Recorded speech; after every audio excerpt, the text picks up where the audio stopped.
Здравейте, приятели! В това видео ще ви вземем с нас на едно незабравимо пътешествие до магическия гръцки остров Левкада, мястото с тюркоазените води, дивите скали и спиращите дъха гледки.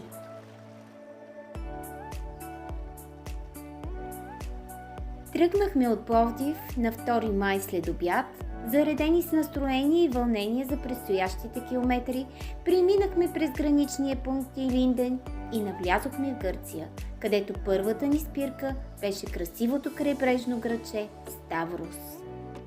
Нощувахме с кемпера на паркинга до пристанището, тихо, спокойно и само на метри от морето.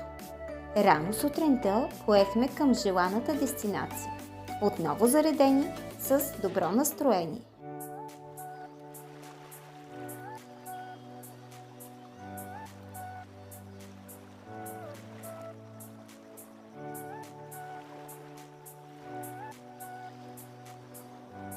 Балканските пътища тук са истинско приключение. Доста завои, планински склонове, малки гръцки селца и панорамни гледки.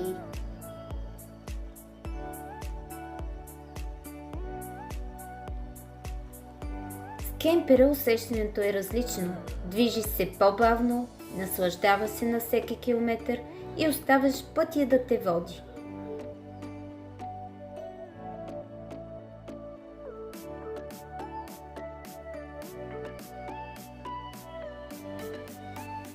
Малко преди Кревена решихме да се качим на магистралата, за да избегнем стръмните планински пътища около Мецово. За кемпера това беше по-спокойният вариант. Тунели през планините, огромни мостове и безкрайни зелени склонове.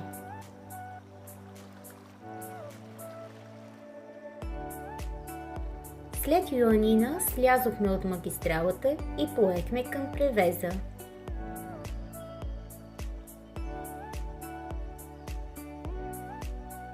Минахме известният подводен тунел Актио Превеза, който свързва остров Левкада с континентална Гърция.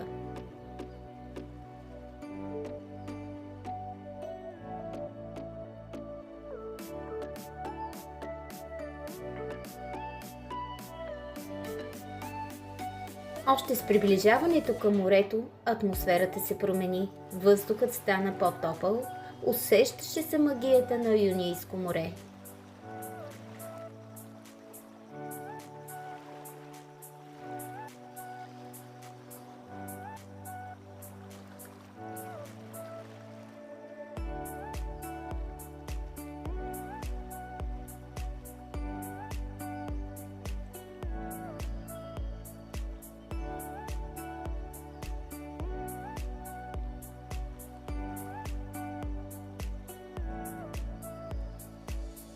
На входа на Левкада ни посрещнаха старинните мелници, пазещи духа на миналото.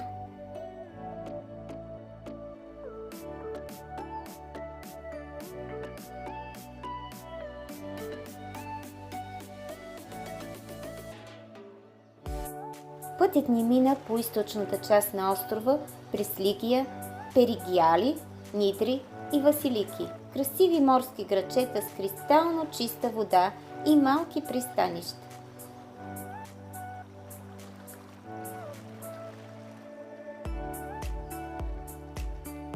Вниманието ни привлече красивият круизен кораб на пристанището в Перигиали.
Следвайки маршрута, който ни даде навигацията, от Василики пътувайки към Порто Кацики, се отклонихме преди Агилос Петрос по път изключително тесен, с остри завои, стръмни склонове и усещане, че буквално караме по ръба на пропаст.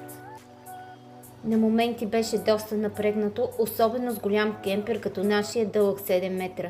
Нямаше място нито за разминаване, нито за обръщане.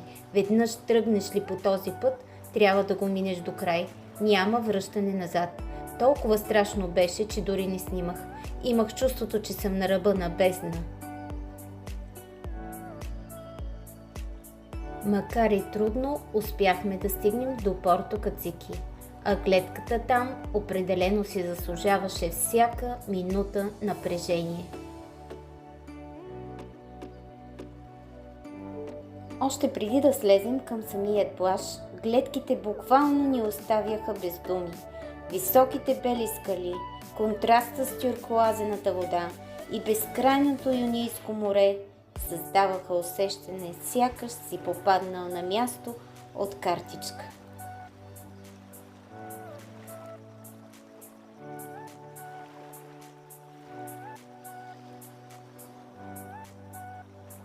Горе над плажа има паркинг с ограничен брой места, където и паркирахме. Атмосферата е много приятна, хора от различни държави, пътешественици с кемпери, мотори и коли, всички дошли заради едно – невероятната гледка и красивият плаж Порто Кацики. До паркинга има площадка с малко барче и места за отдих, където можеш да седнеш, да изпиеш кафе, фрапе или просто да се насладиш на панорамата. Това е едно от онези места, където времето сякаш спира.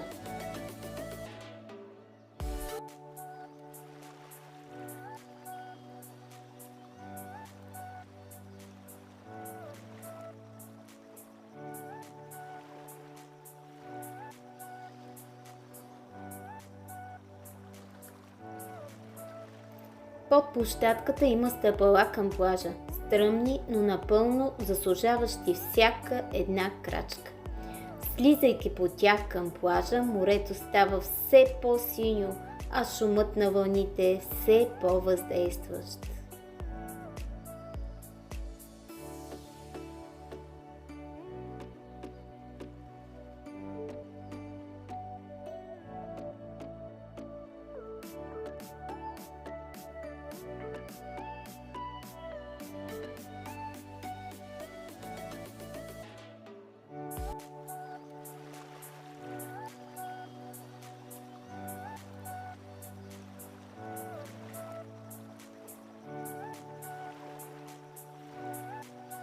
Разбирам защо хората се връщат тук отново и отново.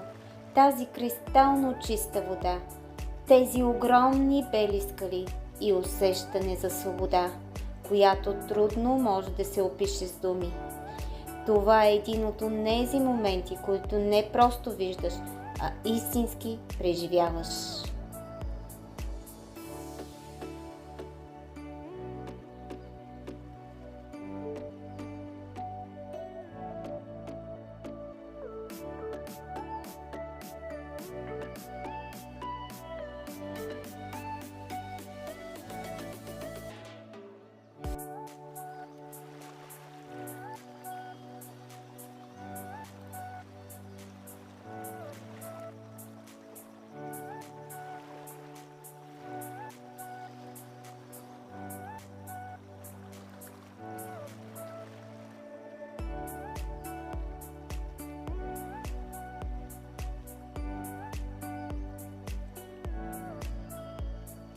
Нереални гледки, пред които оставаш безмълвен и просто се наслаждаваш.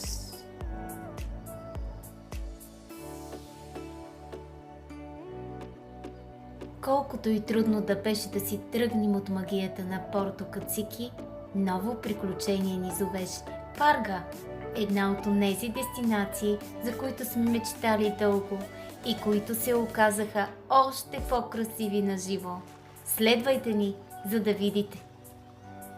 И нещо много важно да вмъкна. Ако идвате тук, през източната част на Левкада, карайте по маршрут, Василики Агилос Петрос, Порто Кацики, за да избегнете стръмния и тесен път, по който ние дойдохме.